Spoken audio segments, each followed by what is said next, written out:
For amateur boxer Yusuf Changarawe, there's no greater prize than winning gold for his country at the Olympic Games. His journey began in Dakar, Senegal last year at the Africa Olympic Continental Qualifiers as the opening battleground for the 300 boxers, going toe-to-toe, vying for the less than 20 spots. But it was not to be for Yusuf, who claims he fell victim to unfair judging after missing out on his dream.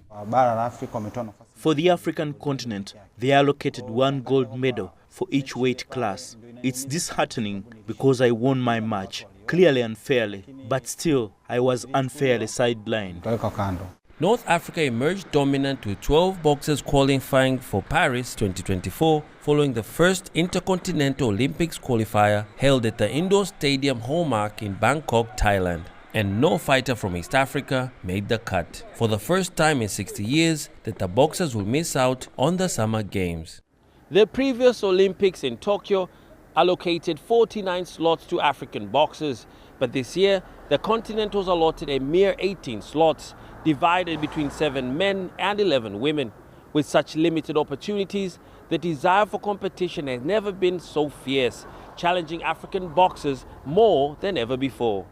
Boxers here say the reduced Olympic places is a sucker punch and doesn't give pugilists from the region a fair fight. And they're calling for the quota to be changed ahead of the Los Angeles 2028 Games. Despite these challenges, stakeholders in the sport say the region's fighting spirit remains unbroken. African boxers exhibit unparalleled toughness and raw talent, so much so that nations outside Africa are keen to naturalize our athletes to benefit from this talent.